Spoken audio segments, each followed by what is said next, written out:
Iya. Jurusan apa, Mbak? PG PAUD. PG PAUD. Selain itu, Mbak tadi dapat informasi dari mana? Dari teman, kebetulan temennya yang dari Sidoarjo juga. Oh, dari teman. Alhamdulillah.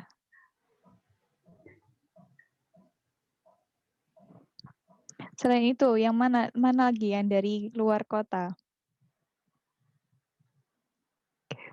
Rata-rata dari Sidoarjo ya. Mungkin mahasiswa UMSIDA sendiri yang ada di luar kota. Yang di luar UMSIDA tadi cuman Surabaya, Malang, Sidoarjo, Bandung. Ya rata-rata Sidoarjo. Mbak Yunia, apakah pematerinya sudah bergabung, Mbak? Ya, sebentar Mbak Mumtaz, ini masih saya hubungi. Oh ya, masih proses.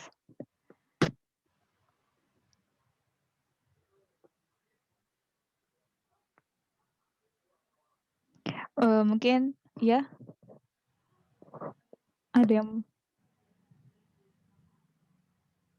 siapa tadi yang mau? Oh, nggak ada.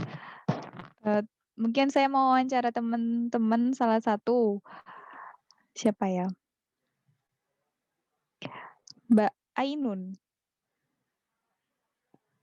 Mbak Ainun, apa alasan Mbak untuk mengikuti kajian ini?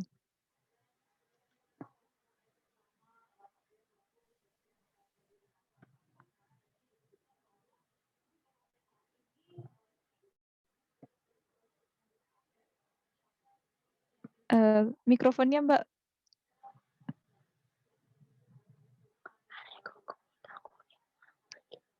Gimana Mbak Ainun?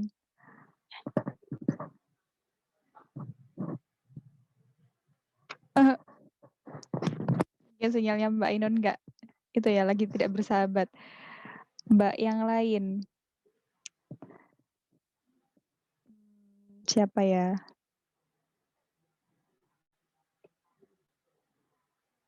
Oh iya, silakan ya mau ke toilet.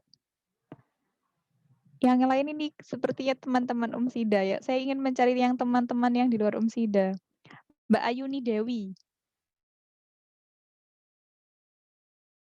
Ayuni Dewi, mahasiswa UMSIDA juga, Mbak? UMSIDA, dari UMSIDA. Oh, dari UMSIDA juga. Yang dari luar UMSIDA siapa?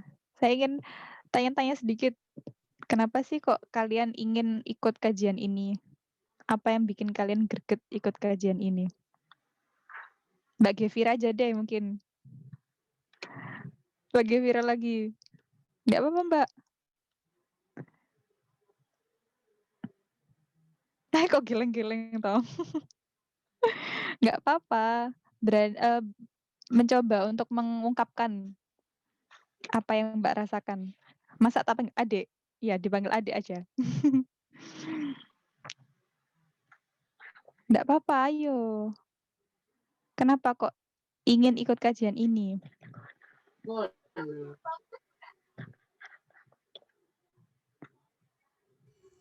Karena ingin menambah wawasan tentang Memang, gimana sih caranya jadi perempuan muslimah yang benar kan?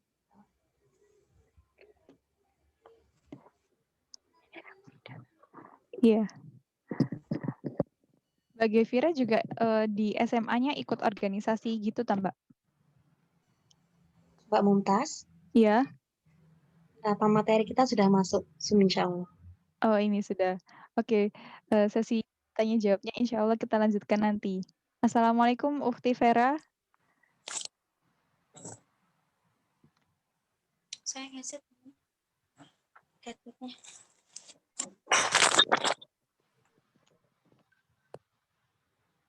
Masih persiapan.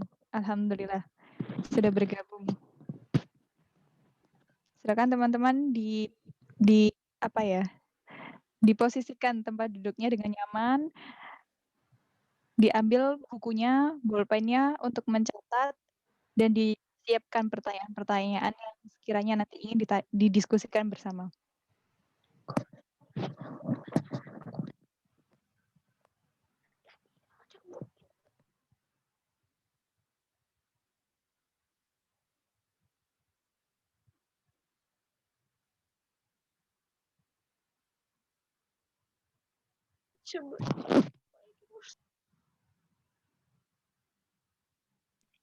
Assalamualaikum Ukti Vera. Sudah siap? Waalaikumsalam warahmatullahi wabarakatuh. Insyaallah. Bismillah, kita mulai lagi ya. Ini dimulai dari awal ya Mbak Yunia. Kita mulai dari awal lagi. Ya, Om. Kita mulai dari awal lagi supaya teman-teman lebih bersemangat. Assalamualaikum warahmatullahi wabarakatuh. Waalaikumsalam warahmatullahi wabarakatuh.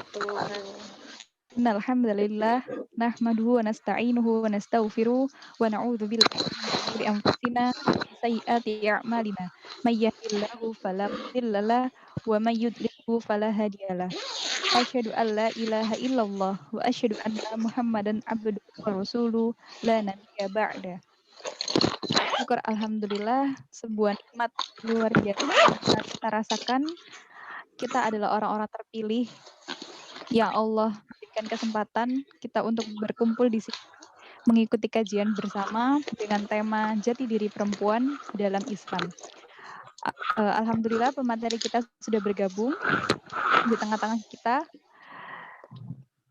Saya akan mengenalkan pemateri kita pada sore hari ini, yakni Ukti Vera Safirah Iriani, seorang aktivis muslimah, seorang muslimpreneur, dan juga founder Muslimah Berdaya. Marilah acara kita pada sore hari ini kita awali dengan bacaan basmalah. Bismillahirrahmanirrahim.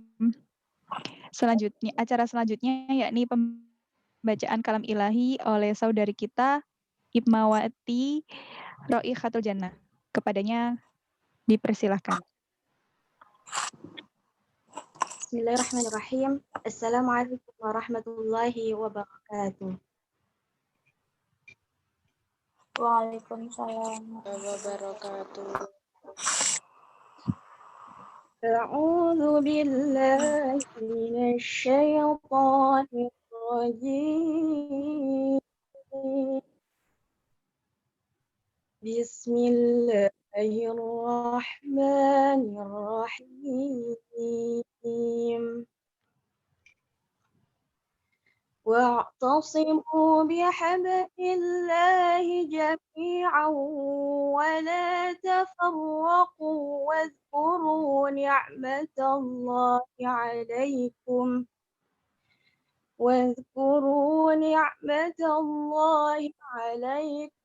إذ كنتم أعداء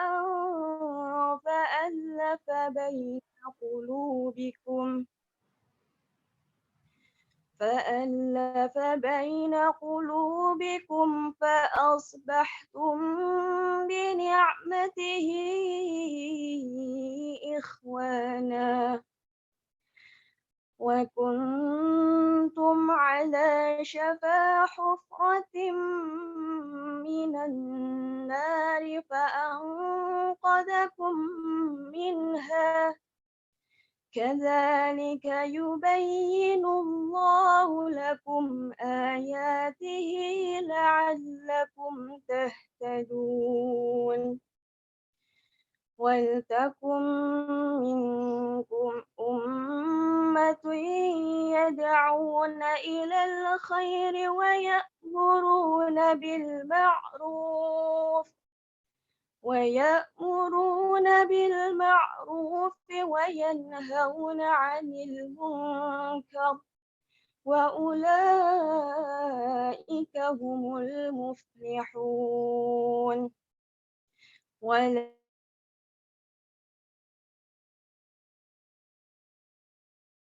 اختلفوا من بعد ما جاءهم البينات وأولئك لهم عذاب عظيم صدق الله العظيم. السلام عليكم ورحمة الله وبركاته.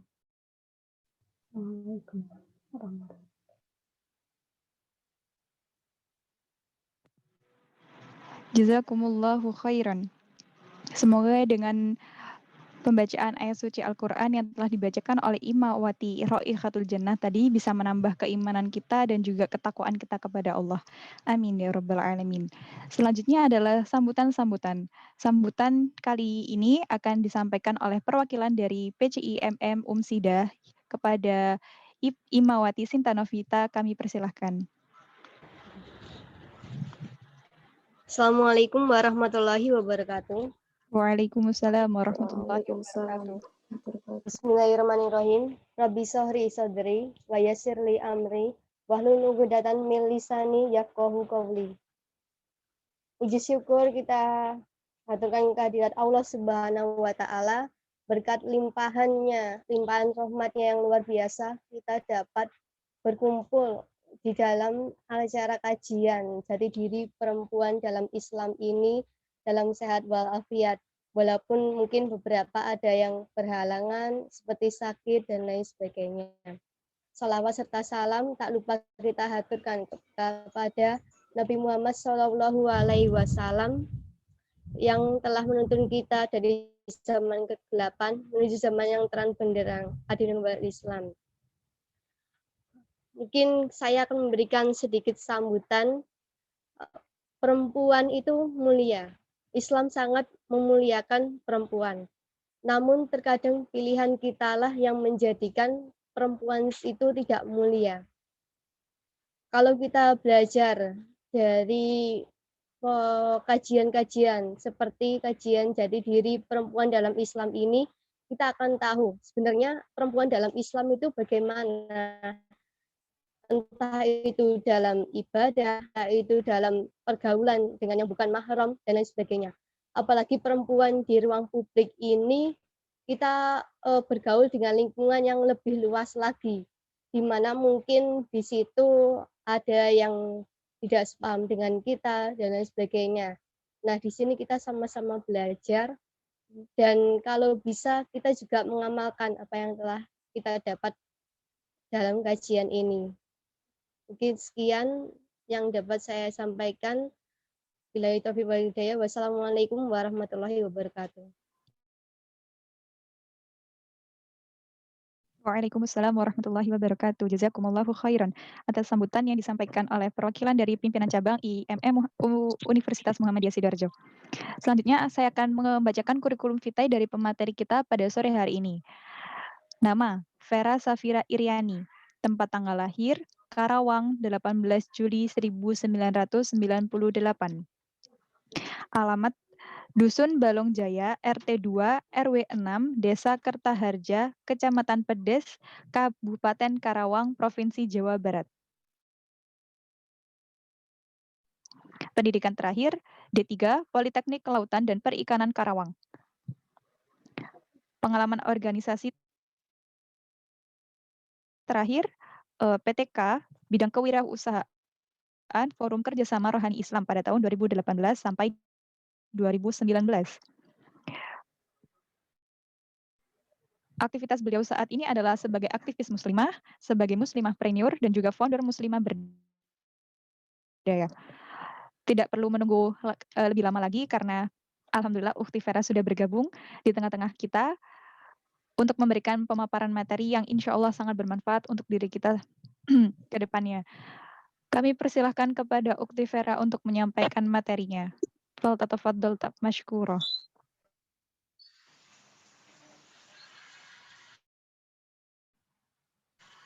Bismillahirrahmanirrahim. Assalamualaikum Waalaikumsalam warahmatullahi wabarakatuh. Alhamdulillah, tadi sebelumnya doanya sudah dibuka oleh panitia ya. Ya, baik, mohon maaf menampilkan materinya dari saya pribadi atau sesuai permintaan saya ya dari hostnya. Dari Uti Vera nggak apa-apa. Oke. Nanti saya jadikan host.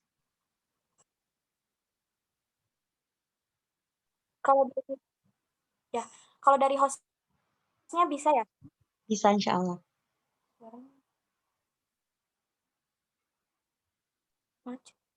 Bisa ya, alhamdulillah. Baik. Bismillahirrahmanirrahim. terkait tema sore hari ini, sebenarnya saya juga di sini sekedar sharing aja.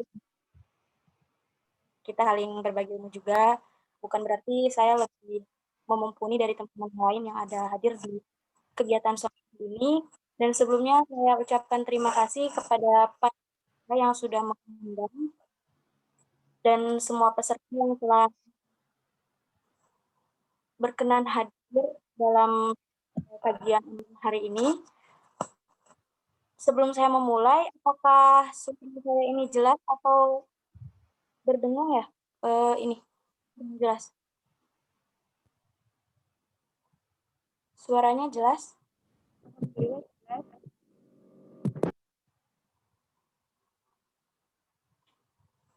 Jelas sih. Oh ya, alhamdulillah jelas.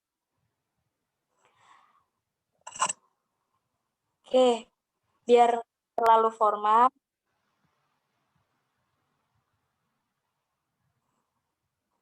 Saya di sini manggil ke teman-teman ini aja ya, semua peserta, teman-teman. Saya juga sebenarnya kalau melanjutkan pendidikan masih mahasiswa. Ya.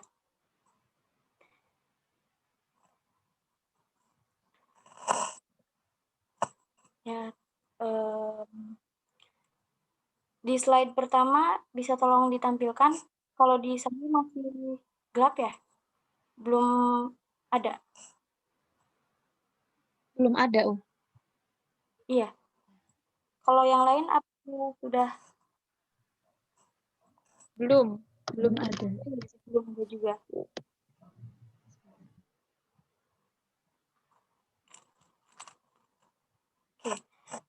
Mungkin masih ada gangguan. Nah, ya. Apa sudah terlihat, Bu? Ya, alhamdulillah sudah. Baik. Sebelum kita mulai, marilah bersama-sama kita beristighfar terlebih dahulu dan meniatkan pada kegiatan ini, semoga Allah berikan keridhaan agar kita bisa menyimak maupun saya yang menyampaikan sesuai dengan apa yang seharusnya disampaikan, disimak. Baik, astagfirullahaladzim. Bismillahirrahmanirrahim. Masya Allah, tema sore hari ini yaitu jati diri perempuan dalam Islam. Sebenarnya ini kali pertama saya menyampaikan tema seperti ini, sebelumnya hampir-hampir, tapi lebih kepada bagaimana pemberdayaan muslimah, kemudian peran muslimah peradaban, dan sebagainya. Lebih ke spesifik sih. Nah, untuk yang ini lebih ke ini ya, banyak poin-poin pentingnya ini seperti yang disampaikan di akhir juga ada kurang lebih 6 poin. Insya Allah akan saya sharing pada sore hari ini. Ya, kepada host silahkan di slide selanjutnya.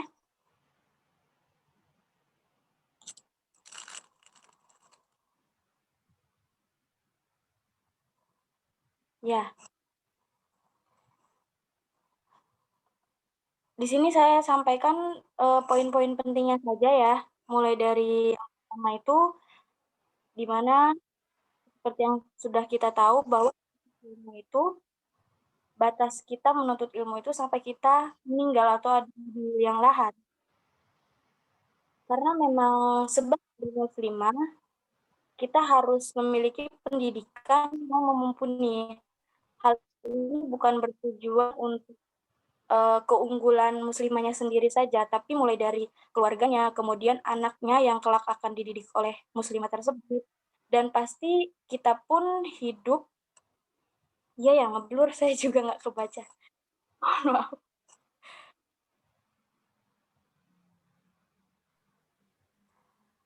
Materinya emang ngeblur. Bisa lebih dulu? Sinyalnya Mbak Yunia mungkin. Oh iya, sinyal ya. Iya. Hujan soalnya di sini, Subhanallah. Saya tetap lanjutkan saja ya. Iya. Jadi kapan? Aku lihat di HP aja lah. Ya, mohon maaf. Jadi laptop saya juga kebetulan mau dipakai suami ngerjain tugas. Saya jadi lewat HP saja ya. Nah, untuk yang pertama itu, poin pertama, wanita muslimah adalah wanita yang mut'alimah.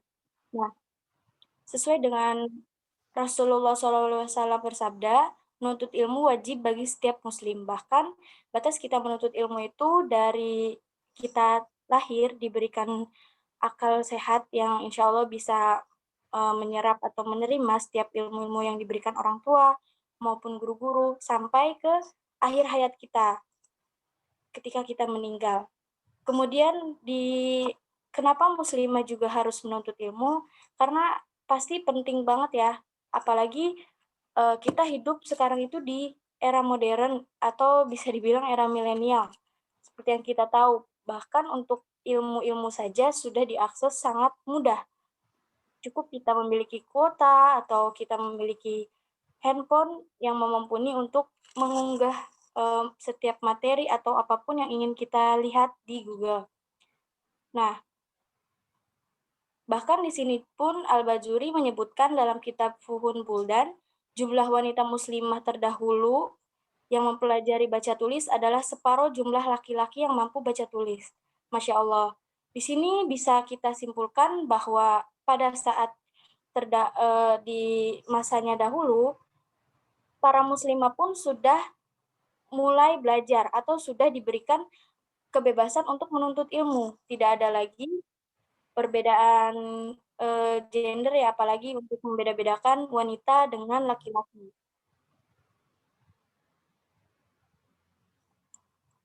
Oke, lanjut ke yang poin selanjutnya, yaitu diriwayatkan bahwa Asifah al-Adawiyah dari Bani Suku, adik keluarga besar Umar bin Khattab, diminta Nabi untuk mengajarkan kepada istri beliau Shallallahu Alaihi Wasallam, yaitu Ummul Mukminin Hafsah binti Umar bin Khattab, cara menulis indah.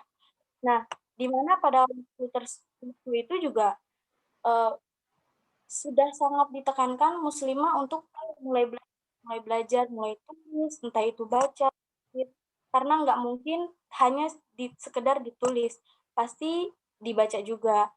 Inilah menunjukkan bahwa pentingnya muslimah harus mau belajar, karena memang kalau kita tidak memiliki keinginan untuk belajar, apalagi belajar dari kesalahan, pasti akan menghambat perkembangan atau kita menerapkan di kehidupan selanjutnya itu akan kesulitan tanpa adanya ilmu. Makanya kita diharuskan untuk belajar. Kemudian Bunda Aisyah binti Sa'dah juga berkata, ayahku telah mengajarkan kepadaku tulis-menulis. Masya Allah. Berarti memang selain ditekankan di keluarga kita masing-masing, ilmu yang kita dapatkan awal kita mengerti, karena pada zaman Nabi juga lebih diutamakan dari keluarga dulu yang mengajarkan. Itulah pentingnya kenapa muslimah pun harus pintar, karena beliaulah yang akan menjadi madrasah utama untuk anak-anaknya kelak. Gimana kalau muslimah tersebut tidak memiliki biaya atau keterbatasan? Di era sekarang ini banyak peluang untuk mendapatkan beasiswa. Kemudian banyak cara untuk bisa meraih apa yang ia inginkan selama ia mengupayakannya. Karena balik lagi ke prinsip saya ya, salah satunya, insya Allah ikhtiar kita itu sudah akan sesuai hasilnya, sesuai dengan apa yang telah kita ikhtiarkan. Jadi selama memang hasilnya belum maksimal, ya kita pun harus muhasabah diri. Barangkali memang kitanya yang belum memaksimalkan ikhtiar kita, seperti itu. Atau bahkan niatnya yang belum sepenuhnya benar. Seperti itu. Suara saya masih jelas? Jelas ya? Alhamdulillah jelas. Alhamdulillah masih. Jelas sih. Nanti kalau kecepatan atau terlalu kecepatan atau kurang jelas, mohon diinstruksikan aja. Yang kemudian poin yang kedua yaitu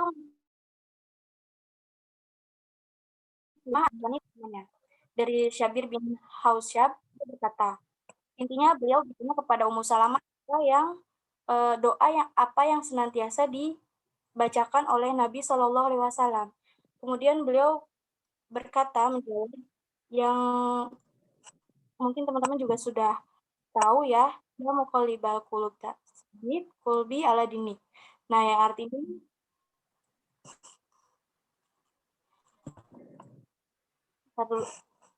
artinya wahai membuat balik hati, teguhkanlah hatiku di atas agamamu.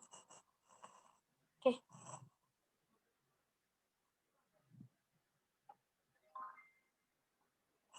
Subhanallah, masih hujan ya di luar sana. Nah, itulah doa yang senantiasa kita lafazkan atau kita ucapkan, minta kepada Allah.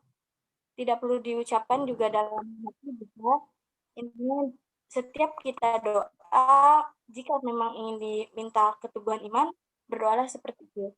Kemudian ada 13 cara untuk meneguhkan keimanan. Di sini saya jelaskan poin pentingnya saja, cantumkan poin pentingnya saja. Yang pertama itu kita menolong agama Allah. Sesuai dengan firman Allah dalam Quran Surat Muhammad ayat 7, orang-orang mukmin, jika kamu menolong agama Allah, niscaya dia akan menolongmu dan meneguhkan kedudukanmu. Bahkan untuk teman-teman yang sudah pernah baca buku Ustazah Oki, saya lupa nama bukunya, inti dari buku tersebut ada poin penting yang sampai saat ini saya ingat, yaitu di mana ada seseorang yang beliau menjadi tim relawan untuk meminta pendirikan masjid di salah satu negara yang memang baru ada umat muslimnya. Jadi ketika beliau ditanya oleh Ustazah Oki, kenapa kamu sampai ada di negara ini gitu. Beliau menjawab, saya di sini atas keridhaan istri saya juga, keluarga saya, karena saya juga yakin kalau saya menolong agama Allah, maka Allah lah yang akan menolong dan menjaga keluarga saya di sana, seperti itu. Jadi memang Masya Allah banget ya, apa yang kita lakukan selama itu kebaikan, maka akan dibalas pula dengan kebaikan. Entah itu datangnya dari mana. Yang kedua itu, memiliki iman yang kokoh. Seperti yang kita sadari juga, bahwa memang keimanan itu kan kadang ada naik turunnya ya. Dan seperti itu juga pasti senantiasa dirasakan oleh setiap insan. Gimana cara untuk tetap stabil? Yaitu tadi, jangan pernah jangan pernah memberi celah untuk adanya kemalasan seperti itu.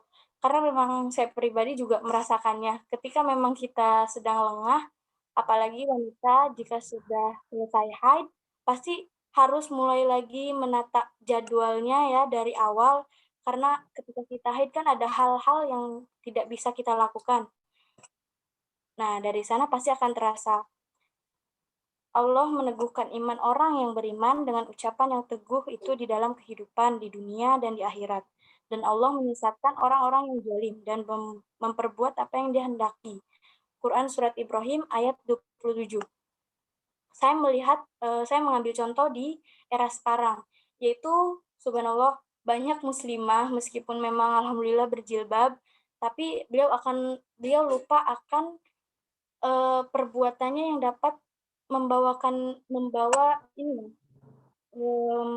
negatif untuk dirinya sendiri, seperti dengan begitu mudahnya untuk TikTok sendiri yang silahkan gitu.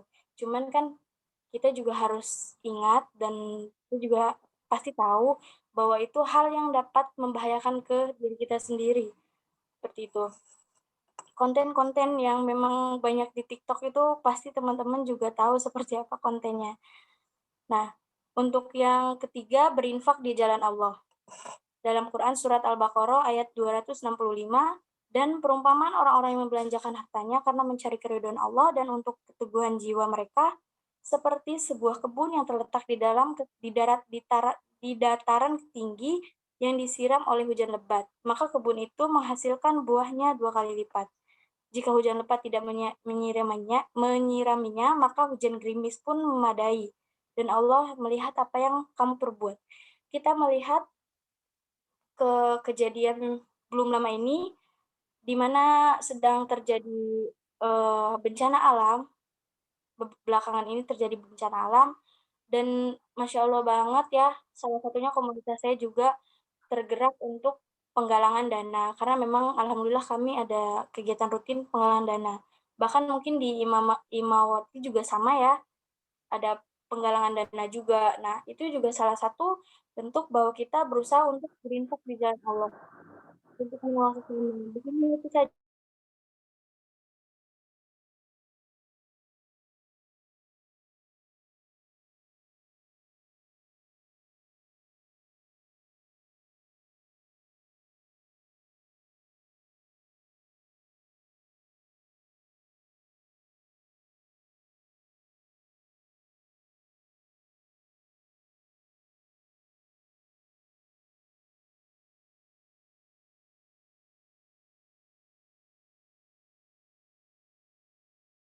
Juga untuk menjauhkan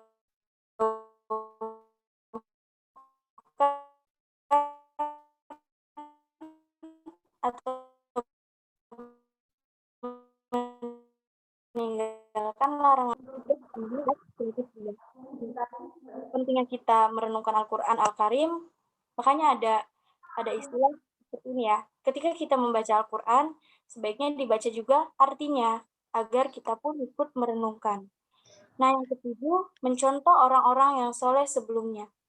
Seperti yang tadi di awal-awal saya ajarkan tentang Aisyah sudah diajarkan untuk menulis, kemudian banyak juga yang tadi sudah saya sampaikan, dan kita pun pasti tahu, begitu Masya Allah ya, para terdahulu khususnya muslimah seperti Bunda Aisyah, Bunda Khadijah, kemudian istri Fir'aun yang mengajarkan bagaimana kita harus sabar menghadapi suami, kemudian ada juga Bunda Aisyah yang Masya Allah banget hafal hadis lebih dari 2000 dan sebagainya. Kemudian yang kedelapan, cinta pada Allah dan Rasul-Nya. Bahkan ini sudah jelas ya, dalam syahadat pun sudah diterangkan artinya, dan tentu kita pun sampai saat ini apakah sudah mencintai Allah dan Rasul-Nya sesuai dengan syariatnya, atau bahkan malah lebih besar cinta kita kepada manusia. Nauzubillah min dzalik. Lanjut yang ke-9, mencintai orang lain karena Allah dan membencinya juga karena Allah. Nah, ini yang dimaksud adalah mencintai orang lain karena Allah ketika kita bertemu dengan teman yang membawa kita dalam kebaikan, maka cintailah dia karena memang ketika kita melihatnya, kita mengingat Allah. Dan bencinya juga karena Allah. Nah, benci yang dimaksud di sini adalah menghindarinya karena Allah juga. Apabila misalkan ada teman yang memang mengajak kita malah kepada maksiat, lalu kita menghindarinya, membenci perilakunya tersebut karena ada alasan kita mencintai Allah, seperti itu. Yang ke-10, benci kepada kekufuran dan kembali padanya. Nah, ini dia, karena Allah juga sangat-sangat menyayangi orang yang bertobat, tapi bukan berarti dosa tobat, dan karena akhirnya jatuhnya ke fasik ya. Ke-11, saling menasehati dalam kebenaran, kesabaran, dan rahmat. Sesuai dengan Quran surat Al-Asri ayat 1-3.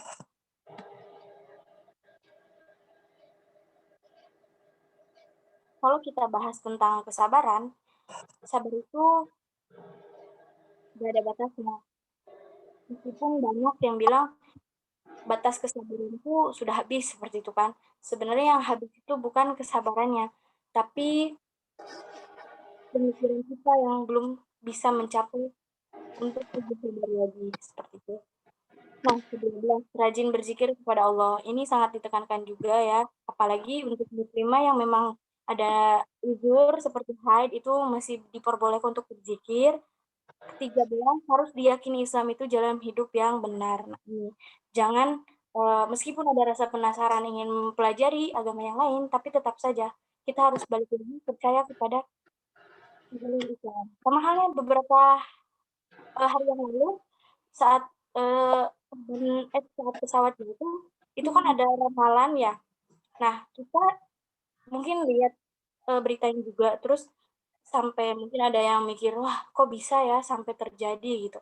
Apa benar ramalan itu? Nah, itu buru-buru kita harus istighfar, karena kita harus yakin tidak ada ramalan, bahkan Islam pun melarang itu.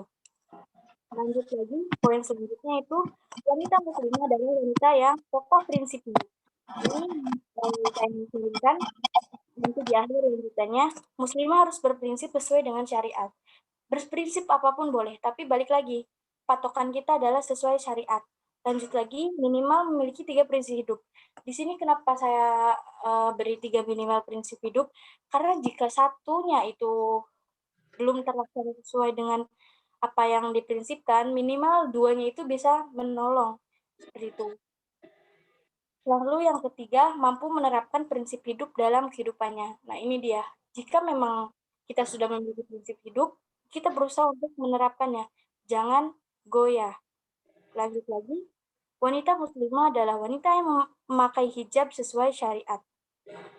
Hijab di sini banyak pembagiannya ya, tapi sesuai dengan yang saya pelajari dan saya yakini juga bahwa hijab muslimah itu batasan-batasan yang memang dilarang untuk diperlihatkan atau auratnya wanita. Itu pun sudah jelas dalam Quran surat An-Nur ayat 31 dan surat Al-Ahzab ayat 59.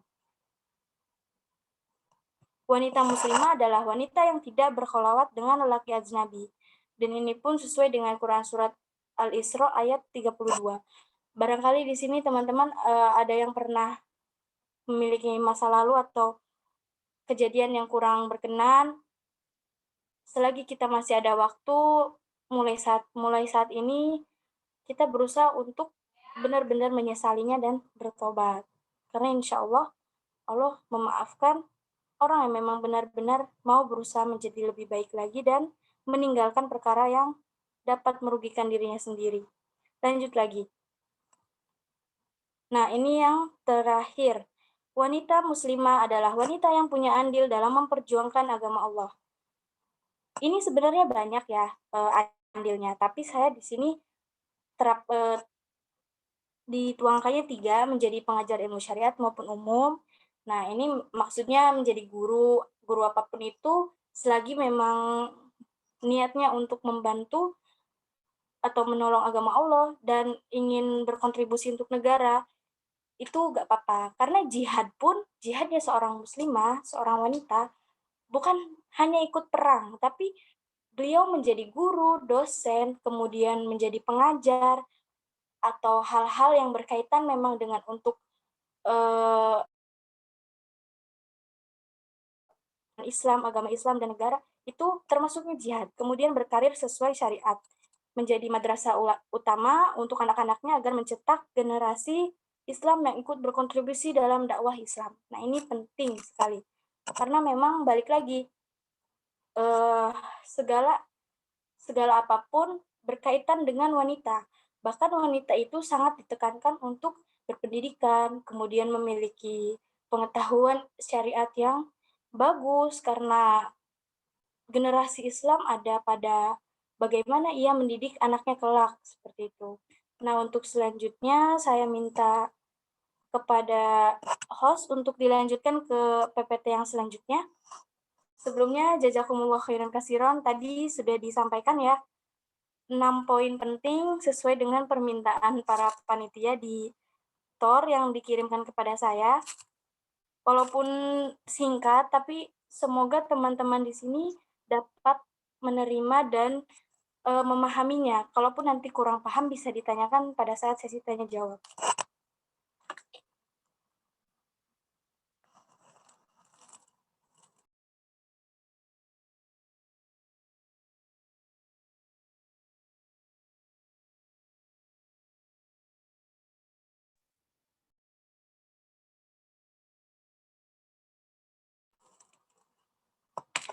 Ya.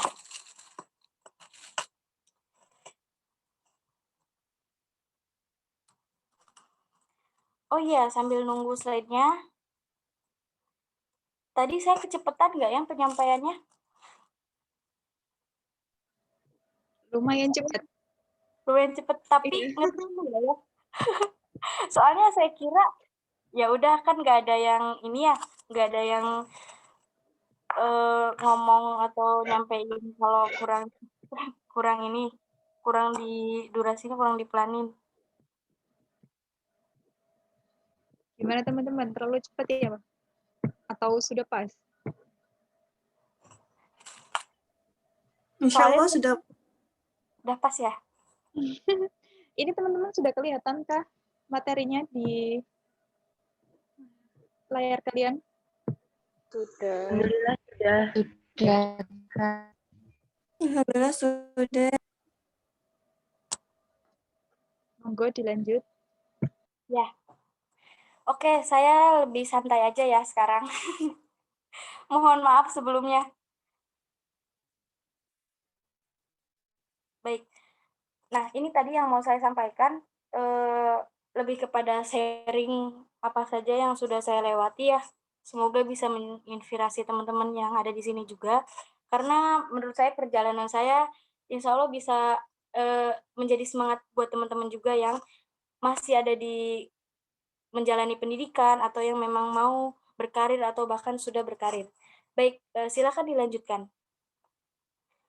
Nah, tadi sebelumnya di slide pertama itu ada Chief Marketing Officer dan Co-founder PT Rumah Rumput Laut dan founder Muslimah Berdaya. Di slide pertama ya yang tadi. Tapi ini karena belum saya edit PPT saat saya ngisi di yang lain juga. Jadi alhamdulillah sebulan yang lalu saya resign sebagai Direktur Pemasaran PT Rumah Rumput Laut, salah satu brand kosmetik rumput laut nomor 1 di Indonesia. Jadi memang kosmetik rumput laut kan belum banyak ya teman-teman. PT Rumah Rumput Laut sendiri itu berkolaborasi dengan Universitas Institut Pertanian Bogor, mohon maaf, dengan IPB, universitas yang tahun 2020 menjadi universitas terbaik, dan alhamdulillah saya juga berkolaborasi dengan alumni-alumninya. Padahal saya bukan alumni IPB ya teman-teman.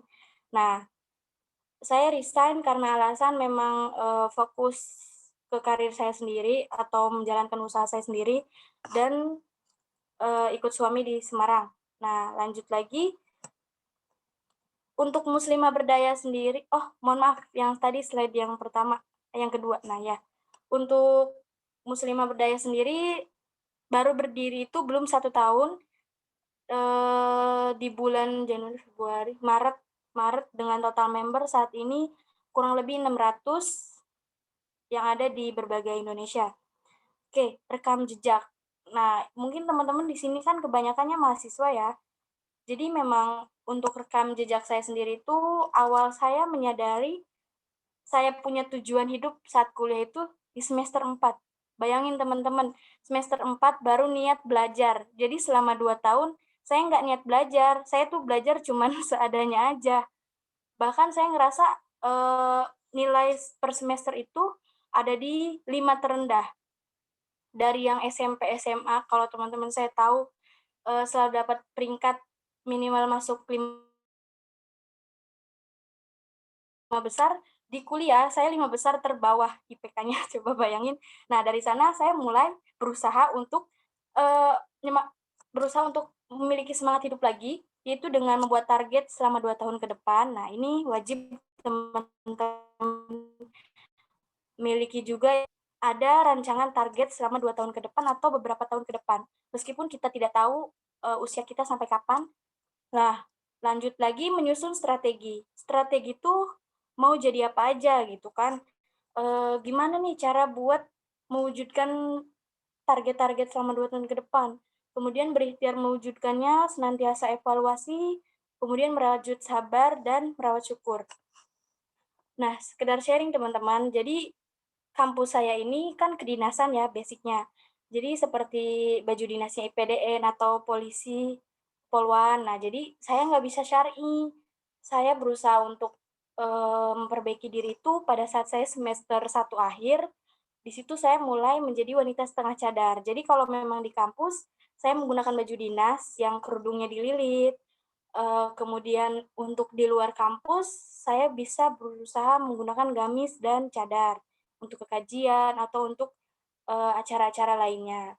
Lanjut lagi, pada saat semester 5, setelah saya PKL di PT Rumah Rumput Laut tersebut, saya ditawarkan untuk menjadi tim rintisan, karena memang kan perusahaannya startup, tapi alhamdulillah sekarang sudah berjalan besar. Di slide selanjutnya.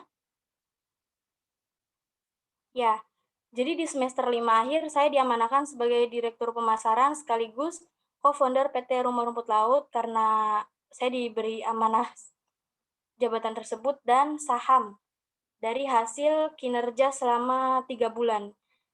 Jadi 3 bulan itu pemasarannya alhamdulillah meningkat dan BPOM pun diurus ya, semua produknya diurus jadi BPOM. Dari sanalah saya diberi amanah saham. Sampai saat ini saya juga masih bagian dari PT Rumah Rumput Laut meskipun sudah tidak menjabat lagi sebagai direktur pemasarannya. Nah, apa saja yang saya lakukan pada saat ini? Saya menggali potensi diri saya. Nah, mungkin teman-teman ada yang bingung gimana ya cara menggali potensi diri. Saya sudah sharing di IGTV Instagram atau nanti mungkin kita sharing lagi di lain waktu. Kemudian mewujudkan satu persatu target, kemudian semangat menggelora, dan semakin percaya diri. Nah, pada saat tahapan ini, sebelum 2 bulan sebelumnya ini, 2 bulan sebelum saya dapat amanah jabatan ini, saya ditempatkan sebagai relawan atau salah satu alumni training support-nya. Mungkin teman-teman tahu nih yang Menara 165, tahu nggak ya teman-teman? Yang di Jakarta Selatan, kantornya ACT. Intinya di sana saya di-coach oleh Pak Ari Ginanjar, beliau yang memang selalu mensupport para orang-orang yang memang ikut trainingnya, salah satunya saya. Dan disitulah saya mulai bisa untuk mewujudkan satu persatu target tersebut. Lanjut lagi, alhamdulillah menjadi ini lomba-lomba, kemudian ada buku novel juga. Sebenarnya ini hasil dari iseng-iseng ya teman-teman, karena saat saya proses memperbaiki diri itu, di kampus saya tidak menemukan teman yang satu frekuensi. Bahkan sering kayak dinyinyirin gitu, ya biasalah ya namanya juga orang anak-anak asrama kan kadang ada nyinyirnya kayak gitu. Apalagi pas ketika saya memutuskan untuk bercadar. Kemudian lanjut lagi ke slide selanjutnya. Ya, untuk slide selanjutnya saya fokus pada pencapaian. Karena di sini saya sudah diamanahkan, terus sudah punya karya buku juga, beberapa buku, kemudian strategi pun semakin matang, dan pencapaian semakin jelas. Nah, kenapa saya sharingkan ini kepada teman-teman? Barangkali selama ini masih ngerasa punya kemampuan tapi bingung gimana ya cara menuangkannya gitu. Nah, yang tadi kita buat target, terus fokus juga harus benar-benar mewujudkannya itu dengan ikhtiar yang maksimal. Jangan pernah putus asa walaupun gagal, coba lagi, coba lagi. Saya juga enggak mulus kok jalannya, apa yang saya sampaikan di sini eh, jauh, masih banyak lagi cobaan-cobaannya gitu. Lanjut lagi ya teman-teman, di slide selanjutnya. Ya, ini direksi dan tim manajemen. Alhamdulillah kami sudah memiliki pabrik sendiri ya, walaupun masih kecil, tapi sudah standar BPOM untuk produksi kosmetik, dan bahkan saat ini menjadi industri yang menerima maklon, jasa maklon, atau menerima, misalkan teman-teman mau bikin produk kosmetik sendiri, dengan sudah ber-BPOM, ada mereknya, nah itu bisa di perusahaan PT Rumah Rumput Laut. Bahkan untuk proyeknya sendiri itu ada beberapa selebgram dan artis yang memang sudah cukup terkenal yang bekerja sama dengan kami. Salah satunya ada di timnya Ricis. Nah, ini untuk tim manajemennya. Ya, slide selanjutnya. Nah, ini dia.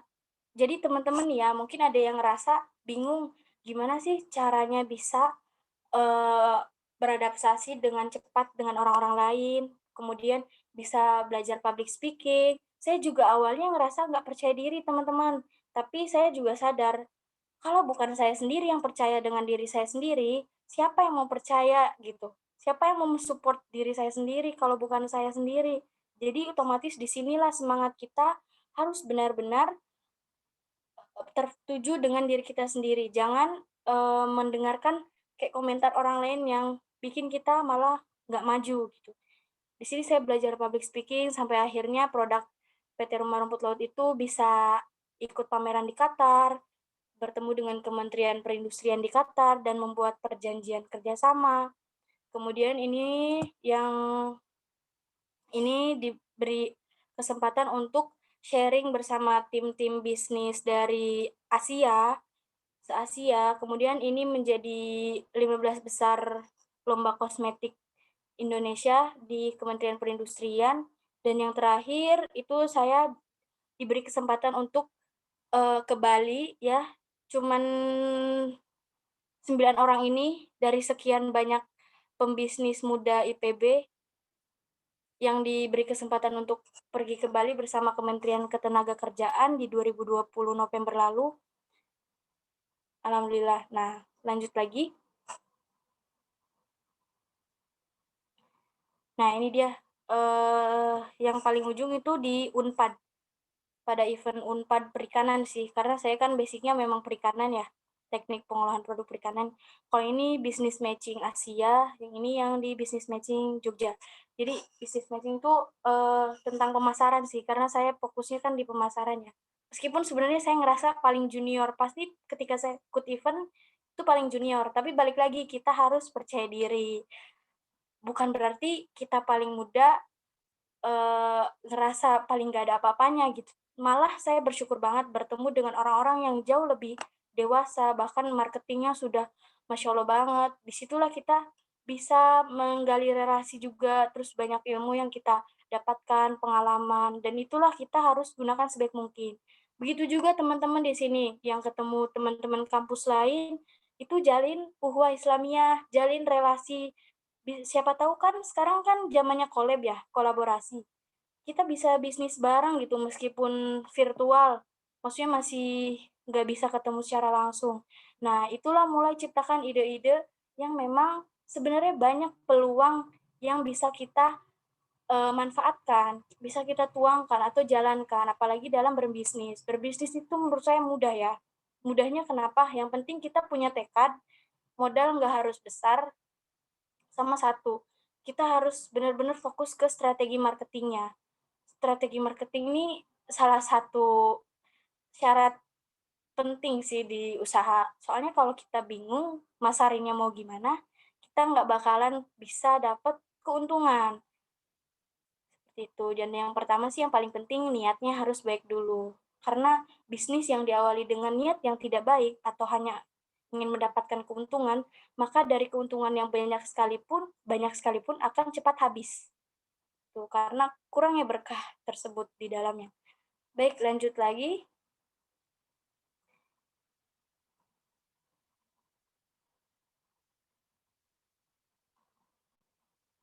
Ya, inilah bisnis. Jadi, bonus menjadi seorang pembisnis ya. Kebetulan saya hobi snorkeling, sebenarnya diving ya, karena memang syar'i. Jadi kan kalau diving bajunya ngetat, jadi saya memilih lebih ke snorkeling saja. Ini snorkeling terakhir di beberapa pulau di Pulau Seribu, kemudian terakhir di Bali, dan ini ada yang ke Lombok, segala macam, karena emang hobi sih teman-teman. Dan saya di sini kenapa menampilkan foto seperti ini, saya juga ada pekerjaan sampingan selama 2019-2020, yaitu sebagai travel writer. Jadi jasa traveling itu membayar saya untuk saya travel gratis, diakomodasi, traveling gratis, lalu saya membuat tulisan, yang dimana tulisan itu akan bernilai sangat tinggi, lumayan sih. Jadi saya diakomodasi, semisal pas kemarin ke Lombok, itu kan saya bukan buat traveling dibayar ya, maksudnya saya sengaja liburan sendiri gitu. Karena selesai kerja di Bali, terus traveling karena memang liburannya saya itu sambil kerja teman-teman, bukan cuman full liburan gitu, enggak, tapi sambil kerja. Nah, ketika saya pulang dari Lombok, ternyata, beliau lihat story saya, karena memang saya tuh sengaja di Instagram, setiap tempat daerah yang saya kunjungi, yang saya lewati, saya buat highlight di Instagram untuk bisa dilihat lagi gitu. Nah, jadi walaupun saya cuma liburan sengaja, ternyata saya diminta untuk mendeskripsikan Lombok yang saya kunjungi itu tempat wisatanya seperti apa aja. Dan itu lumayan loh, eee, bisa balik modal pesawat Garuda masih bisa balik modal. Tapi ya itulah yang namanya kita butuh juga ya untuk bertahan hidup dan marketing, lagi-lagi uangnya ya harus diputar gitu. Jadi teman-teman di sini juga bisa nih mulai mumpung iseng kan, nulis-nulis aja gitu atau ikut yang di di website tuh banyak kok tawaran buat kita menginput tulisan kita, lumayan juga dihargainya, bisa buat balikin, eee, beli kuota bulanan, itu lumayan sih menurut saya. Nggak apa-apa, kita ngerintis dulu dari kecil, karena kan nggak tahu ke depannya gimana, siapa tahu jadi, travel writer nasional, internasional, saya juga bercita-cita seperti itu sih sebenarnya. Tapi ya balik lagi, dan poin penting saya ini, kenapa saya berkarir dan tetap traveling gitu ya, pede dengan menggunakan cadar, karena saya juga mau menunjukkan kepada orang-orang yang selama ini salah penafsiran, bahwa orang yang bercadar sekalipun, itu bukan berarti gaptek atau tidak tahu menahu dengan perkembangan zaman. Yang terpenting tetap dengan sesuai syariat ya. Nah itu dia, makanya orang-orang nih, heran kadang, apalagi salah satu langganan jasa travel yang sering minta tolong dituliskan tulisan di travelling-nya itu ini ya, kenapa milih saya, karena, menurut mereka unik gitu. Jadi memang belum belum banyak wanita bercadar yang travelling, terus, eee, ya entah juga penilaian tulisannya juga mungkin ya, dari tulisan dan hasil fotonya yang lumayan gitu. Karena memang saya suka foto juga, bukan berarti suka foto-foto sendiri doang, tapi memang foto pemandangan juga, seperti itu. Itulah teman-teman, jadi setiap apa yang mau kita tuangkan tuh memang insya Allah akan menjadi kebaikan, keberkahan selama kita yakin dengan diri kita sendiri. Kalau kita udah down duluan, udah, nggak percaya sama sekali dengan diri kita, ya kita akan susah untuk melangkah, seperti itu. Ya, mungkin hanya itu saja yang dapat saya sampaikan. Semoga bisa menginspirasi teman-teman dan apa yang saya sampaikan sebelumnya di materi penting tentang jati diri perempuan dalam Islam, semoga bermanfaat dan saya juga menyampaikan ini semua sebagai pengingat untuk diri saya pribadi juga. Saya kembalikan lagi kepada moderator. Jazakumullah khairan. Masya Allah, wa jazakillahu ahsanal jaza. Masya Allah sekali ya teman-teman, setelah kita simak bersama, ternyata prestasi dan juga pengalaman hidup dari Ukhti Vera ini sudah banyak sekali. Padahal kalau dilihat dari kurikulum vitae tadi, Ukhti Vera seumuran loh sama kita. Nggak jauh beda gitu. Tapi pengalaman hidupnya Masya Allah sekali ya. Silahkan teman-teman yang ingin berdiskusi atau ingin bertanya tentang tentang materi kita pada sore hari ini, tentang jati diri muslimah atau tentang bagaimana cara memulai bisnis juga bisa. Ya, boleh. Mungkin nanti lain waktu bisa diagendakan untuk marketing juga. Biar Khusus marketing gitu ya. Iya, silakan untuk teman-teman.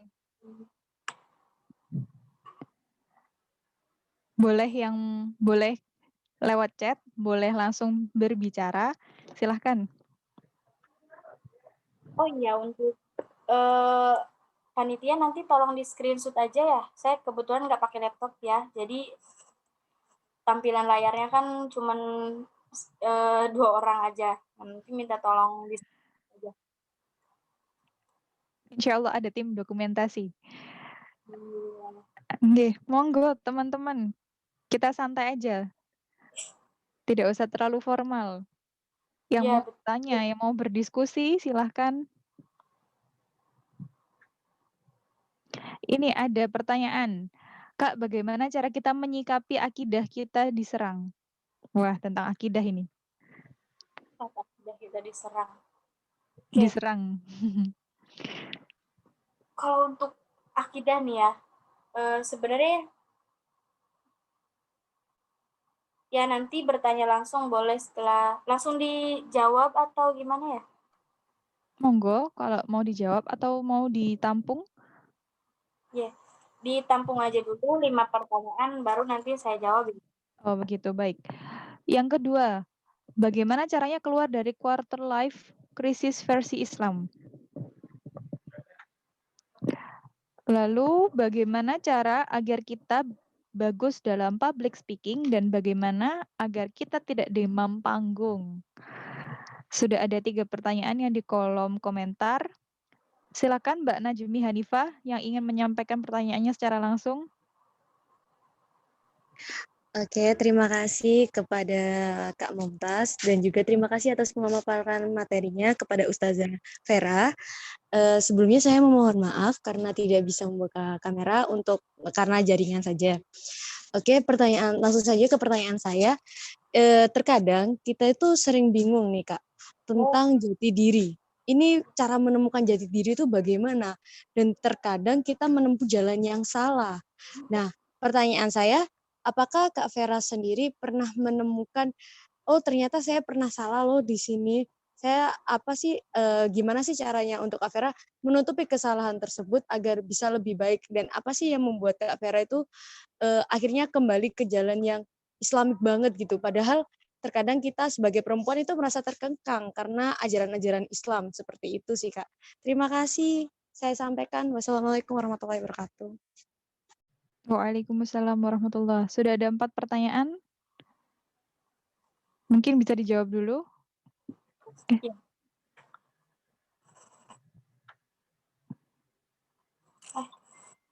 Pencet dong.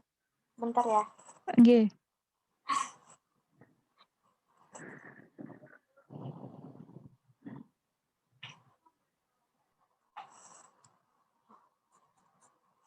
Tadi pertanyaan yang pertama, ya.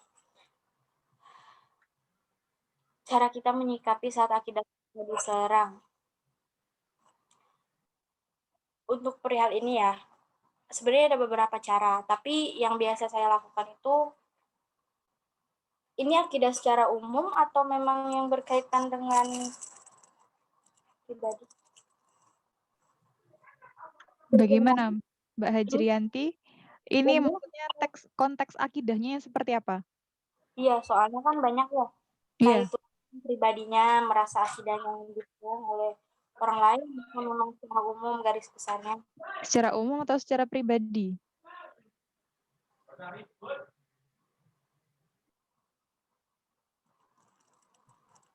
Bagaimana Mbak Hajrianti? Atau kita lanjut ke pertanyaan gimana cara keluar dari ini? Nanti baru Iya, boleh. Cara buat keluar dari yang ditanyakan ini, yang pertama itu pentingnya kita cari pergaulan yang memang bisa membawa kita menjadi lebih baik lagi ya. Seperti salah satunya, Masya Allah, di sini semangat dakwahnya, semoga kita juga dimampukan menghadapi ya segala ujian di akhir zaman ini. Kalau kita mengingat, kita memang sudah ada di akhir zaman. Bahkan untuk ini ya, lingkungan yang kurang baik sekalipun pada saat ini dirasakan bukan hanya bagi kita aja yang memang alhamdulillah Allah mampukan untuk sedikitnya bisa mengerti tentang syariat. Nah, bagi mereka juga pasti mencari-cari, ada yang bergejolak. Cara buat keluar dari yang ditanyakan tersebut, yang pertama kita mencari pergaulan yang memang baik. Jadi selektif dalam memilih teman itu penting. Kemudian yang kedua,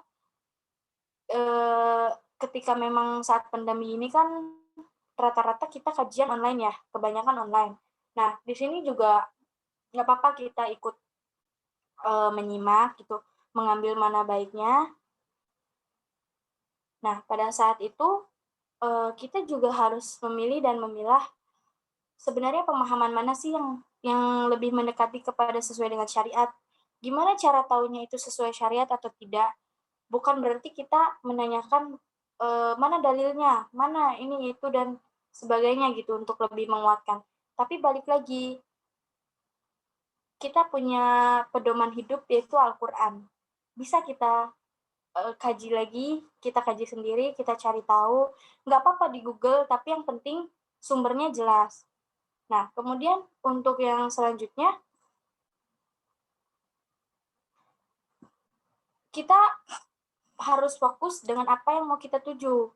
Jadi kalau memang tujuan kita insya Allah akhirat ya, agar bisa bersama di surga, pasti kita di usia yang sekarang ini sudah bisa membedakan mana yang baik dan mana yang kurang baik untuk ditinggalkan. Seperti itu. Kemudian untuk emosional sendiri dalam menghadapi pertanyaan yang tadi ditanyakan, kita harus banyak-banyak bermuhasabah diri, karena ini sangat penting, dan ini berpengaruh untuk apa yang akan kita lakukan ke depannya. Karena sejatinya ya, balik lagi, sehebat apapun motivator, saya selalu mengatakan ini ketika saya mengisi, sehebat apapun motivator, kemudian inspirator, semuanya balik lagi kepada diri kita sendiri yang menyimak, bahkan yang akan menuangkan apa yang ingin kita tuangkan ke depannya setelah mendengar motivasi dan inspirasi dari orang-orang tersebut. Karena kita juga yang akan membawa diri kita kemana selanjutnya. Nah, makanya itu pentingnya bermuhasabah diri. Jangan menggantungkan diri kita ke orang lain, meskipun kita yakin dan percaya bahwa orang tersebut pasti membantu kita. Tapi gantungkanlah semua yang berkaitan di dunia ini kepada Allah. Untuk keluar dari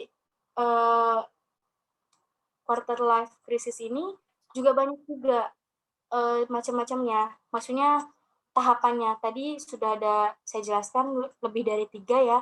Selanjutnya yang paling penting itu kita harus benar-benar bijaksana dalam menggunakan sosial media. Kadang saya lihat nih ya, kayaknya orang-orang yang di sosial media tuh hidupnya senang gitu, apalagi TikTok, entah itu di Instagram, terus kayak banyak kebebasan. Nah, disinilah kita harus benar-benar bisa bijak dalam menyikapinya. Membagi waktu juga itu penting, berpengaruh. Jadi, ketika kita ngerasa ada di fase tersebut, bergegaslah, berbenahlah untuk banyak bermuhasabah diri, cari lingkungan yang memang bisa membawa kita menjadi lebih baik lagi. Kegelisahan, kerisauan itu datang ketika kita merasa bahwa kita kehilangan yang sebenarnya menjadi tempat tujuan akhir kita. Itu balik lagi, kita kurang dekat sama Allah. Barangkali memang selama ini terlalu sibuk dengan dunia. Coba untuk minta tolong dibangunkan sepertiga malam. Nah, bahkan ya, ketika kita meniatkan untuk sholat tahajud, tapi malah kita kebablasan, sebelum tidur kita sudah niatkan, insya Allah itu akan menjadi pahala juga untuk kita. Itu dia, kenapa kita ngerasa ada di fase saat ini, karena memang kita terlalu fokus melihat dunia, jadi sudah terlalu intinya ada di fase dunia lagi gitu. Lihat yang millennials kok kayak gini gitu, padahal millennials yang sesungguhnya yang dimana bisa membawa dakwah Islam pun untuk terlibat di dalam kemajuannya zaman ini gitu. Entah itu via digital kan banyak juga ya yang sudah dakwah lewat YouTube, lewat Instagram, dan video-video lainnya. Seperti itu. Semoga bisa terjawab ya tadi beberapa poin pentingnya. Intinya sih perbanyak muhasabah dan cari lingkungan yang memang bisa benar-benar membawa kita dalam kebaikan. Seperti itu.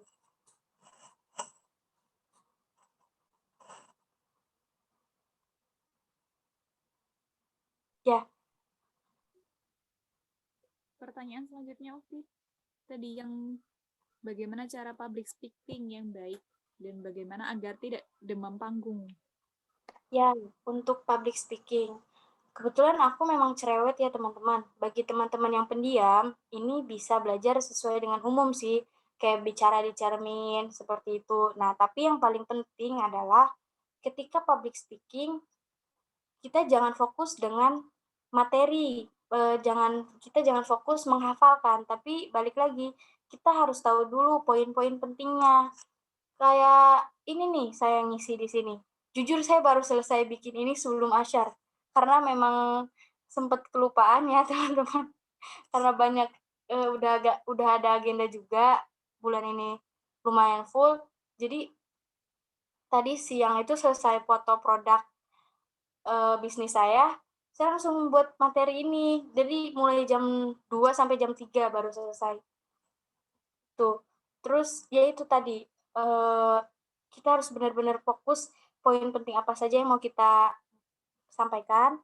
Kemudian jangan berani menatap audiens kalau memang untuk pemula. Jadi kalau memang ragu, jangan menatap audiens, tapi kita bisa melihat ke sekeliling, entah itu benda atau apapun, atau kita melihat layar yang ada di sebelah kita, tapi bukan berarti kita membacanya gitu.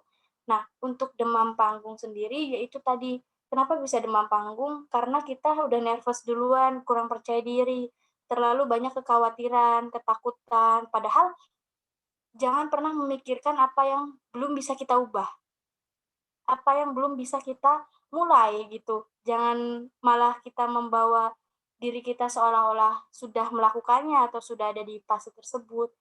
Itulah yang membuat kadang demam panggung. Gitu.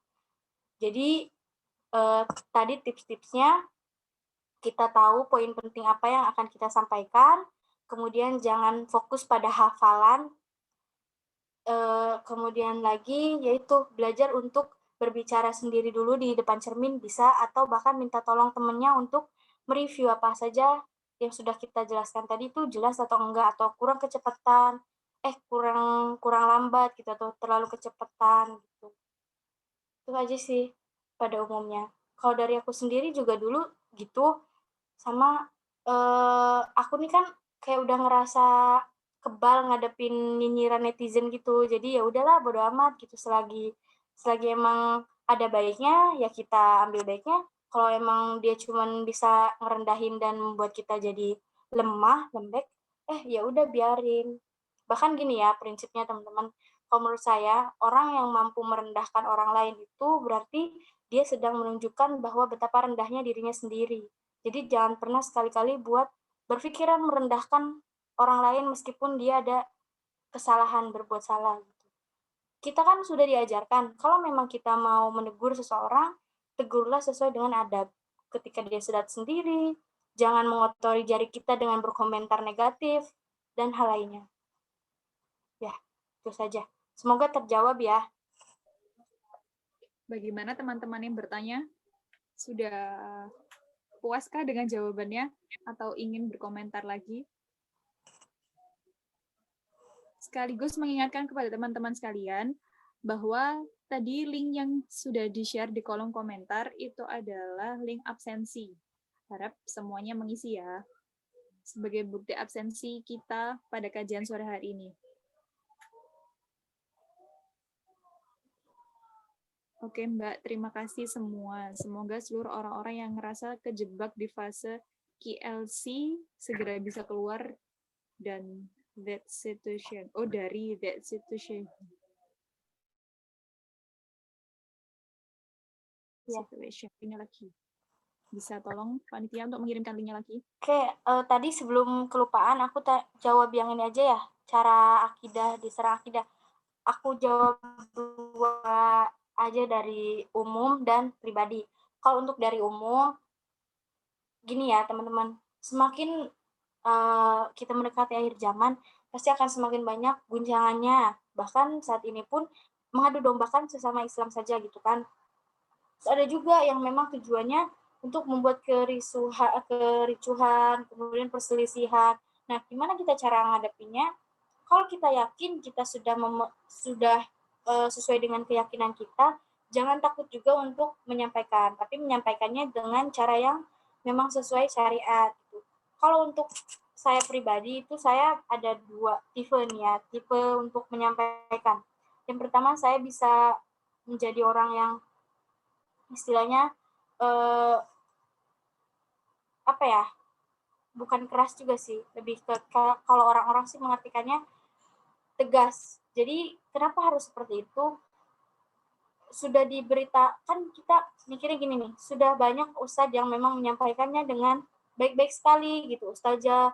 Nah, tapi orangnya tetap tidak mau berbenah. Nah, di situ saya masuk menjadi orang yang menyampaikannya dengan tegas. Itu ya dengan kata-kata yang memang bukan mirip sindiran juga sih, lebih kepada ini ya, kalimatnya yang memang kalau orang baca tuh langsung ngejeleb gitu, bikin jelek gitu. Istilahnya gini, kenapa kan banyak tuh ya yang tanya, Kak saya masih suka Korea, gimana ya katanya gitu. Nah, saya tuh jawab, jangan tanya gimana ya, tapi pikirin, kamu nanti kalau ketika di akhirat tuh, apakah kamu akan ditolong oleh mereka yang memang kamu jadi penggemar kamu gitu, atau sebaliknya, kamu menyesal ketika di dunia kamu lalai untuk menggemari tokoh-tokoh muslim yang Masya Allah banget ya. Bahkan kita diharuskan untuk senantiasa menjunjung tinggi Nabi Muhammad SAW. Tuh. Tapi kita lupa, intinya kasar sih, bukan kasar, lebih ke tegas sebenarnya kata-katanya. Nah, di situ kalau kita memang mau masuk ke dunia dakwah gitu, ke lingkungan dakwah seperti itu. Apalagi saya kan fokusnya di muslimah ya, karena memang tujuan awal saya untuk saling merangkul sesama muslimah juga. Nah, untuk yang memang umum gitu, bisa diam, cukup diam, doakan, lalu kita juga menegurnya gitu. Menegurnya dengan baik-baik. Kalau memang tidak kita diserang. Karena percuma nih teman-teman, kita itu nggak bakalan menang, benar-benar menang, selama kita tidak benar-benar bersatu dengan muslim yang lainnya juga. Kalau ketika akidah kita diserang gitu. Tapi setidaknya kita sudah melakukan atau berupaya semaksimal mungkin. Terus kalau emang untuk pribadi, kita banyakin muhasabah diri. Karena semua itu kan datangnya dari Allah ya. Entah itu netizen yang nyinyir sekalipun pasti datangnya dari Allah. Biar kita muhasabah diri.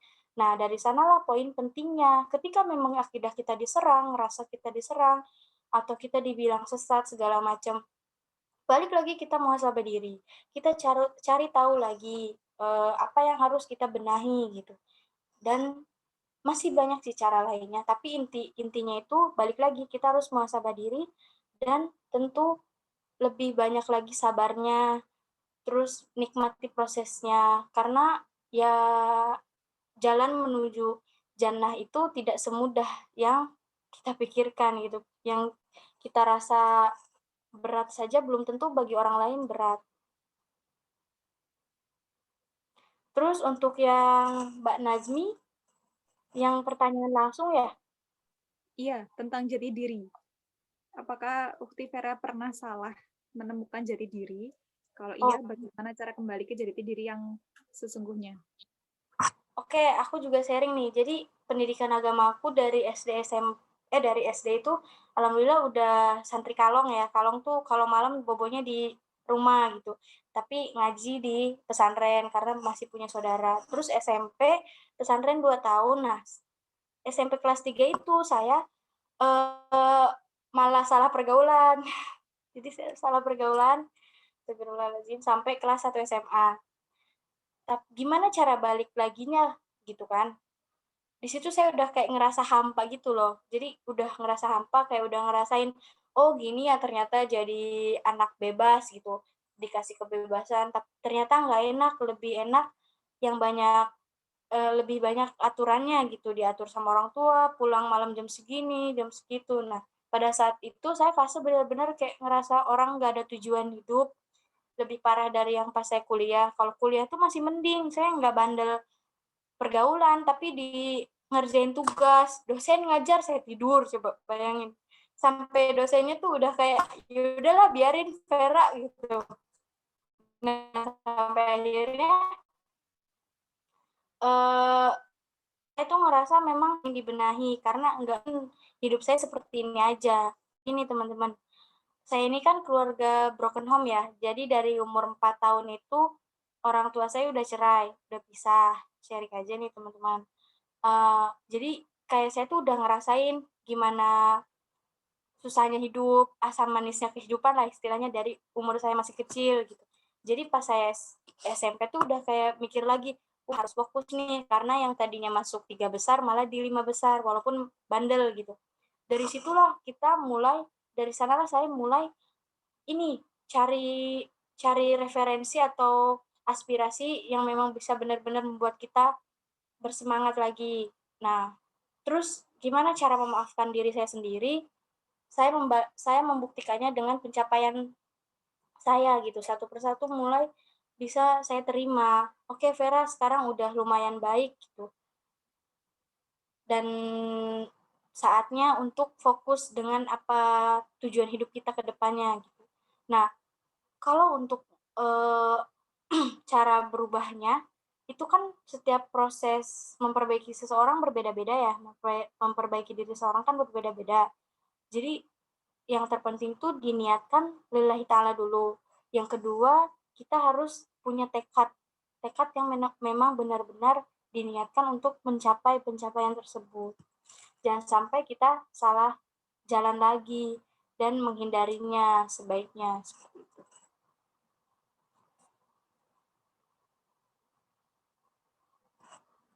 Semoga ini ya, dari pertanyaan-pertanyaan yang sudah ditanyakan bisa terjawab dengan maksimal. Mohon maaf belum maksimal.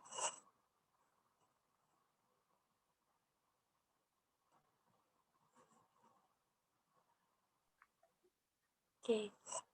Insya Mungkin Allah semua teman-teman pertanyaan sudah terjawab ya, teman-teman. Sudah ya? Atau ada yang belum? Terima kasih atas jawabannya. Terima kasih Ustazah Vera. iya, aku sebelum lupa Ya, boleh nyampein dulu nggak? boleh. Boleh ya, Teh. Mbak, panggilnya Mbak. Kalau Sunda kan Teteh. Iya, Teteh. Oke. Berhubung aku juga baru ngerintis online shop ya, yang verasafiria.id. Jadi buat teman-teman muslimah yang di sini barangkali ada yang mau mampir ke online shop khusus untuk teman-teman di sini yang tadi nyimak. Syaratnya gampang, cuma screenshot sama follow itu ya bisnisnya. Online shop-nya nanti ada potongan harga spesial. Sekarang sale-nya kan 27%, ada sampai 30%. Oke. Banyak kok, ada yang nyari cadar atau bahkan nikob, silakan. Cadar, nikob, khimar.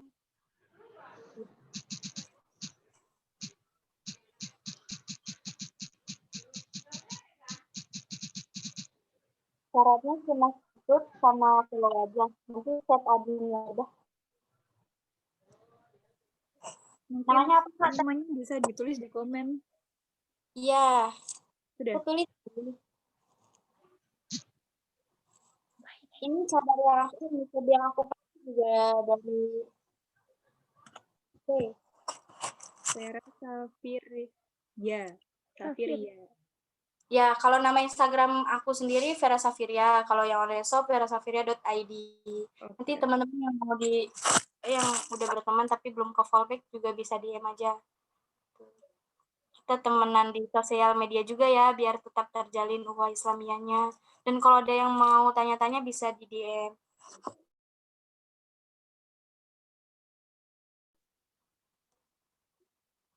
Ini langsung notifnya masuk. Masya Allah, orang gercep ya. Sudah ada yang follow. Masya Allah. Iya, udah lumayan.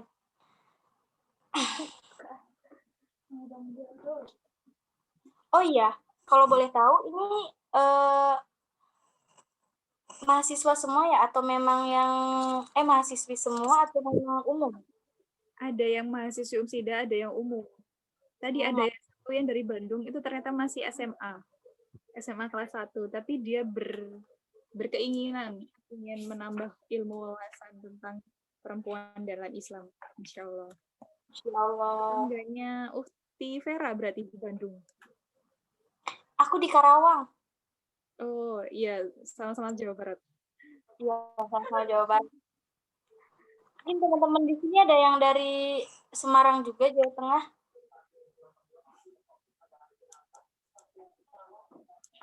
Oh iya, awalnya tuh ya jujur sharing aja ya. Aku tuh gak ngeh kalau ternyata Imawati itu kan himpunan mahasiswi Fakultas Agama Islam ya. Kayak semisal komunitas khusus rohani gitu. Atau gimana ya? Ini tentang organisasi IMM.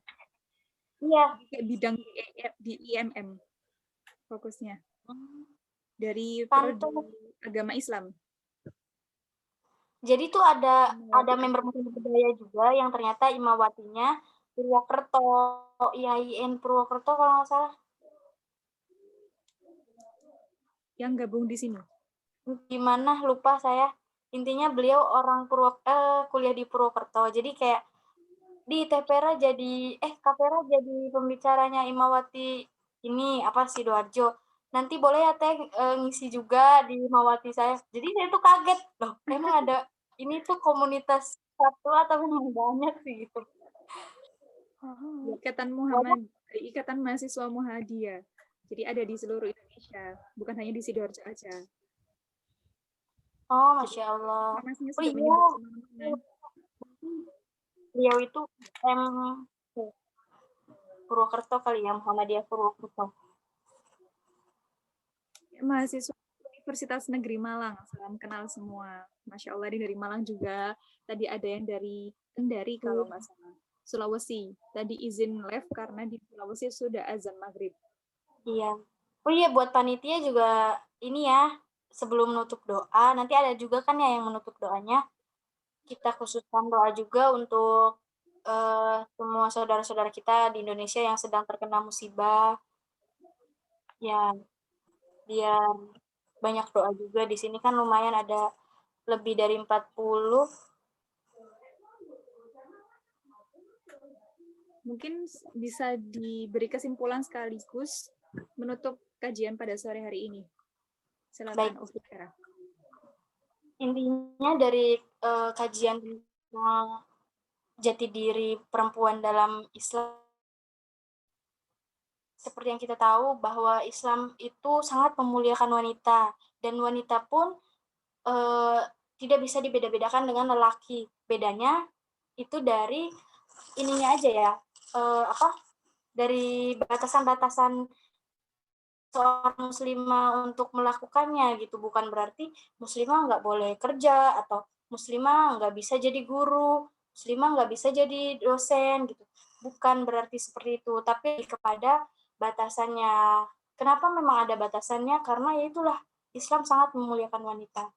Terus di sini juga saya mau menyampaikan, mohon maaf sebelumnya, kita sebagai pemeluk agama Islam harus ingat bahwa saudara-saudara kita yang sesama Indonesia, sesama Indonesia ataupun yang mereka yang non-Islam, mohon maaf, yang non-Islam atau yang memang tidak tahu menau dengan Islam, mereka tidak mau tahu dengan isi kandungan Al-Quran, hadis, dan pembelajaran yang lain.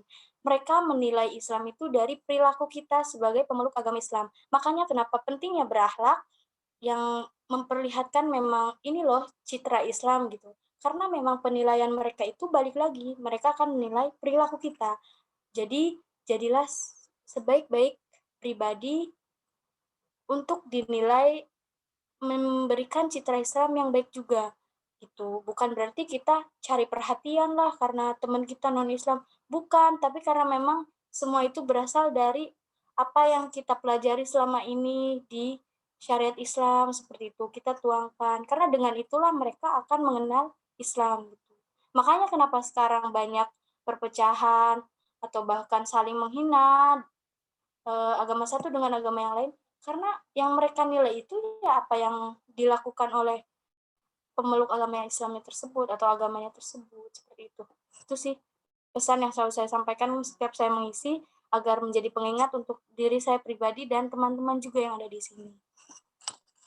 Dan inti kesimpulannya, kalau memang kita punya kemampuan atau memang kita ngerasa ada batu loncatan sebagai ini ya, insya Allah yang akan kita fokuskan di kemudian hari, jangan pernah takut untuk mencoba. Kalau memang gagal, coba lagi, gagal, coba lagi. Karena percayalah, pisau saja dia bisa tidak bisa tidak apa sih ya? Pisau. Iya, kalau nggak ini apa sih namanya? Intinya ibaratnya gini, pisau aja kalau nggak kita asah, pasti kan iya nggak bisa tajam. Begitu juga dengan kemampuan kita, kalau nggak kita asah, nggak bakalan bisa maksimal hasilnya. Intinya gitu. Oke, aku rasa udah cukup. Alhamdulillah 1 jam 15 menit ya. 1 jam setengah. Alhamdulillah. Mungkin bisa sekaligus doa bersama tadi. Oke, untuk doa penutupnya sama host aja ya. Kalau untuk doa bersamanya, saya izin memandu. Iya, monggo. Bismillahirrahmanirrahim. Mari sama-sama kita merenung sekaligus mendoakan teman-teman yang di luar sana. Kita bermuhasabah diri bahwa apa saja yang memang sedang terjadi di awal tahun 2021 ini bukan berarti salah tahun 2021, bukan berarti kita menyalahkan takdir. Karena kita pun ingat semua datangnya dari Allah, atas kehendak Allah. Barangkali bencana yang selama ini yang datang ini adalah sebagai bentuk teguran bahwa selama ini kita lalai. Kita lupa bahwa dunia ini hanya sementara, hanya tipu daya, sehingga kita terpesona dan begitulah Allah mengambil semuanya dengan mudah. Kita yang masih diberi kesempatan bisa menikmati atau tidur dengan nyenyak, jangan sampai kita merasa kita baik-baik saja, bahwa sesungguhnya kematian itu dekat dengan kita, dan mari kita doakan khusus untuk saudara-saudara kita yang sedang terkena korban bencana alam, dengan membaca Al-Fatihah bersama di dalam hati masing-masing. Al-Fatihah.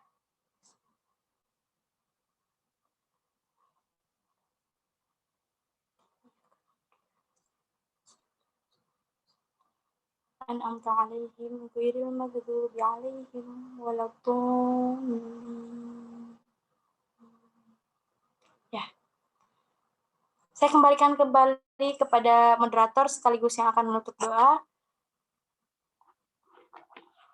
Alhamdulillah, jazakillahu khairan. Terima kasih banyak atas motivasi, atas pemaparan materi yang sudah disampaikan pada sore hari ini. Saya kira tadi isi materinya hanya tentang perempuan dalam Islam. Ternyata sampai ke bisnis juga, ke public speaking, dan kemana-mana ya. Masya Allah sekali.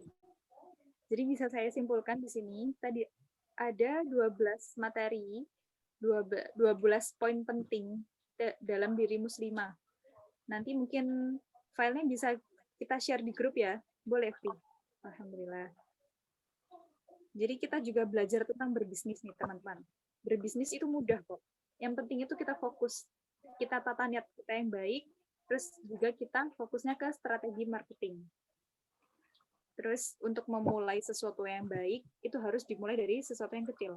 Karena kita tidak akan mungkin mendapatkan sesuatu yang besar kalau kita tidak menanam benih-benihnya dari sekarang.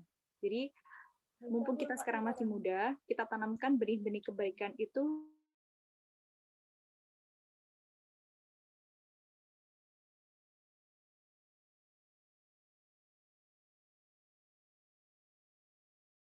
semuanya proses.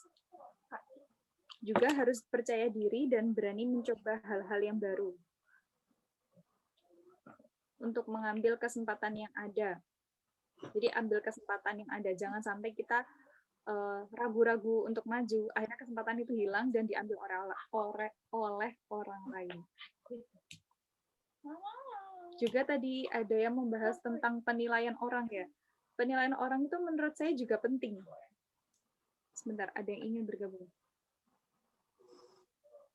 Terkadang kita juga harus menerima penilaian orang. Karena dari penilaian orang itu, kita bisa muhasabah diri. Karena kita sendiri kan nggak akan bisa menilai diri kita udah baik nggak sih ke orang lain gitu.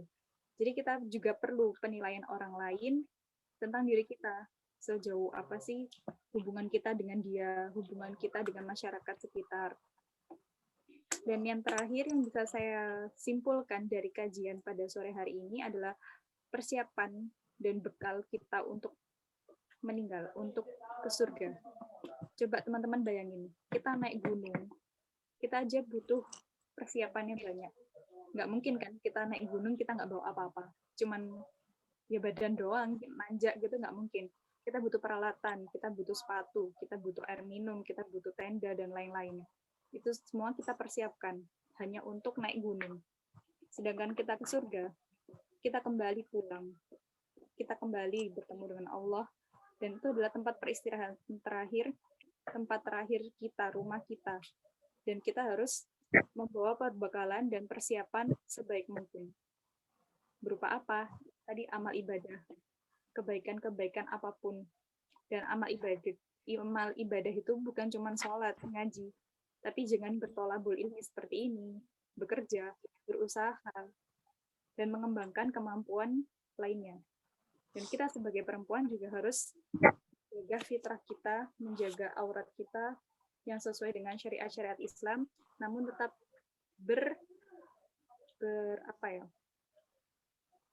berkarya, tetap berguna untuk semua orang.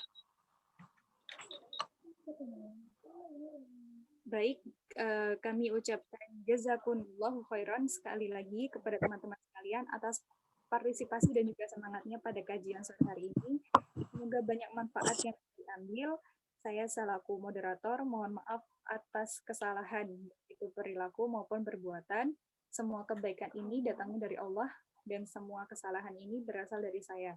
Marilah kajian pada sore hari ini kita akhiri dengan bacaan hamdalah dan doa kafaratul majlis. Alhamdulillahirabbil alamin. Asyhadu an la ilaha illa anta astaghfiruka wa atubu ilaik. Teman-teman bisa screenshot bukti kajiannya ya untuk mengisi absensi, dan juga nanti ada sertifikat yang bisa teman-teman dapatkan. Untuk panitia acara selanjutnya Mungkin kita adakan dokumentasi dulu. Teman-teman bisa on kamera ya.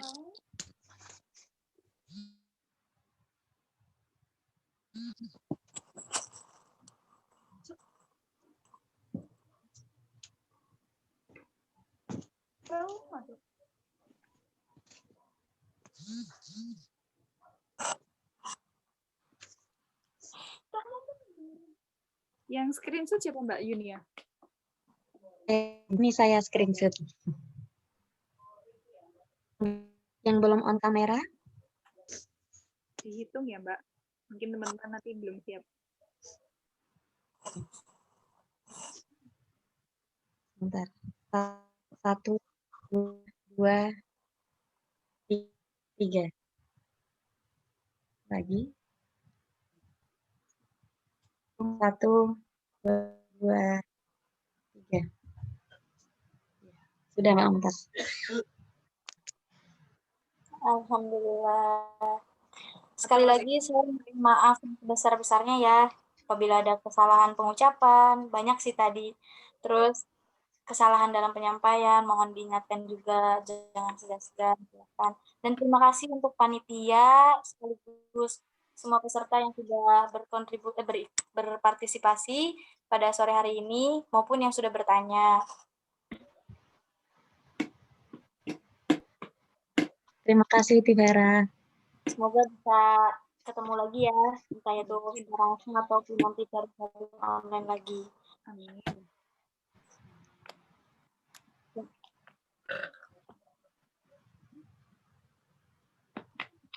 Sudah Mbak Yunia? Bisa diakhiri? Bisa Mbak Mumtaz. Terima kasih atas semua partisipasinya. Saya perwakilan dari panitia, teman-teman sekalian, mohon maaf bila banyak kekurangan dari kajian yang sudah kami selenggarakan ini. Mohon doanya supaya ada next ada kajian selanjutnya. Insya Allah sesuai sama request yang Vera tentang marketing ya. Semoga lain kesempatan kita bisa bertemu kembali. Teman-teman juga seperti ini, tetap jaga kesehatan, tetap patuhi protokol kesehatan juga. Selain itu tetap tingkatkan iman kalian, iman dan imun. Sekian dari saya. Wassalamualaikum warahmatullahi wabarakatuh. Waalaikumsalam warahmatullahi wabarakatuh. Waalaikumsalam warahmatullahi wabarakatuh.